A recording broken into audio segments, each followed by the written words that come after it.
Hello, friends. Welcome back. I'm your storyteller, Sid. And tonight, I've got something special for you. A tale that begins in a sleepy little Indian town where time moves slowly. But secrets, they run deep. This is a story of shadows, of unanswered questions, of a winding road that once led to a quiet home, but now leads to something far darker. So make yourself comfortable, pour a cup of chai or coffee, and journey with me into the heart of the Winding Road, a mystery from the hills of Ramgarh. Chapter 1. A Town Frozen in Time. Ramgarh was the kind of town that always looked like early morning. Mist in the air, sleepy hills in the distance, and winding roads cutting through pine forests. Life here was slow, deliberate, like a forgotten radio playing in the background of someone's home. At the edge of town was Devra Road, a narrow, serpentine lane that coiled up toward an old colonial bungalow. The locals called it the Winding Road. It was scenic by day and spine-chilling by night. The road was the last place anyone expected a murder. But on a foggy September evening, the silence was broken. Chapter 2. A Body at the Bend. Miss Kavita, a young schoolteacher, was walking home after tutoring. She often took Devra Road. It was peaceful, and she liked the quiet. But that evening, just as she turned the third bend, something caught her eye. A motionless figure near the milestone. She stepped closer. A man lay on his back, eyes wide open, throat cut clean. She screamed. The hills echoed her terror.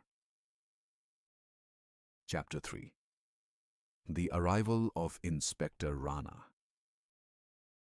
Inspector Arjun Rana had only been posted in Ramgarh for 2 months. Ex-army, meticulous, with a sharp gaze that didn't miss much. He was still settling into the town's rhythm when this murder shook the peace. The victim was Dr. Suresh Thakur, a well-known physician in Ramgarh. He lived alone in the British bungalow at the top of Devra Road. Quiet, reclusive, but respected. There were no signs of a struggle, no footprints, no weapon. This wasn't random, Rana told his team. This was calculated, clean, personal. Chapter 4. Secrets in the Fog. As the investigation began, 3 names kept surfacing. Nisha Verma, the town's librarian. Smart, composed, and rumored to be close to Dr. Thakur. Ravi Thakur, Suresh's estranged younger brother who'd vanished from town after a bitter inheritance fight. Master Dindayal, Kavita's father. An old man with a limp who once accused Dr. Thakur of medical negligence. Inspector Rana visited the library first.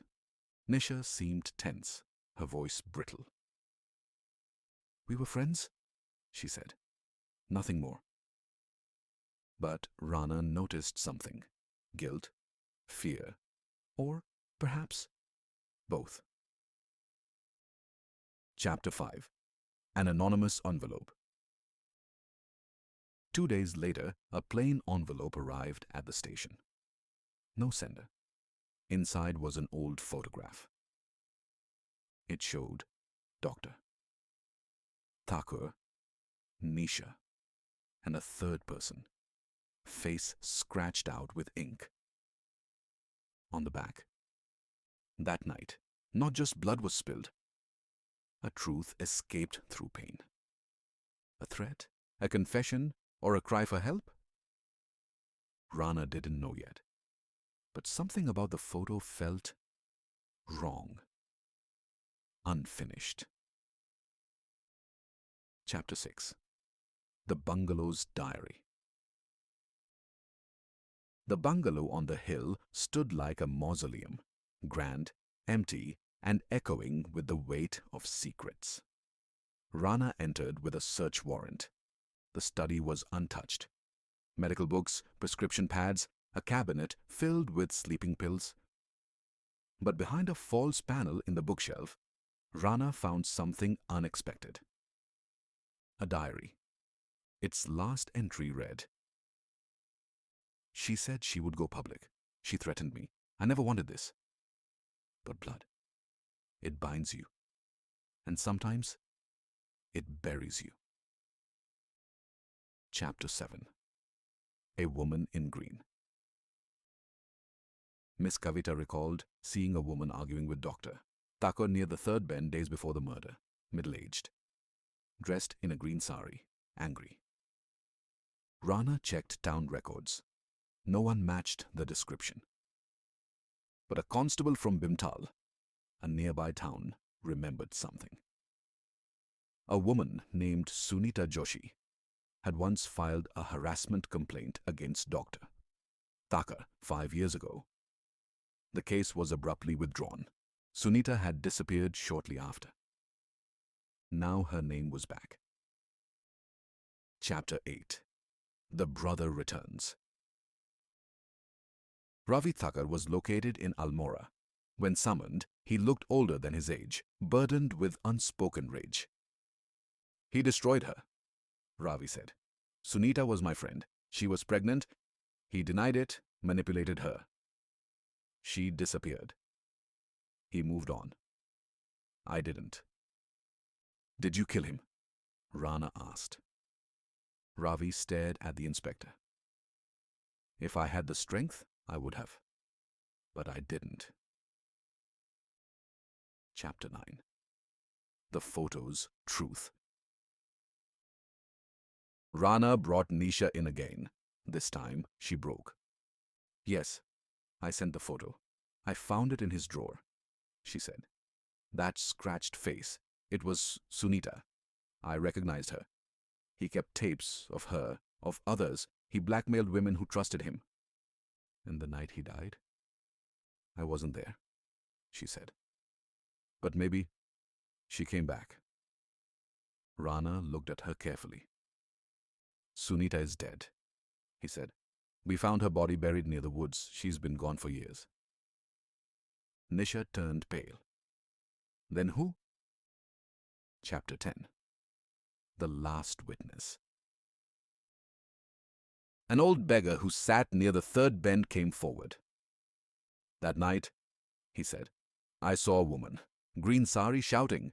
She was yelling at him. Said she would take him with her this time." Rana asked, "Did you see her face?" "No," the man said. "Just fog and a voice." The fog, like always, came in thick that night. But that voice, he swore, wasn't human. Chapter 11. Justice of the Unseen. Dr. Thakur's murder was never officially solved. No one was arrested. No weapon was found. But something changed in Ramgarh. Nisha quit her job and left town. Ravi returned to his village. Devra Road was no longer a romantic evening walk. It became a road avoided.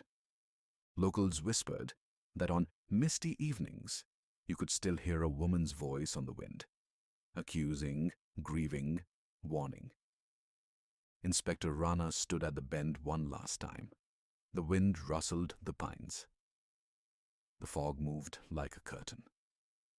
Somewhere beyond, justice had found its own way. So, friends, that was The Winding Road, a mystery of loss, guilt, and the echoes that never fade. Not every answer comes from evidence. Sometimes the hills know. The road remembers. If you enjoyed the story, don't forget to subscribe, hit the bell icon, and share it with fellow mystery lovers. I'm Sid, and I'll see you next time with another tale that will keep you wondering long after it ends. Until then, stay curious, stay safe, and never trust a road that hides in the fog.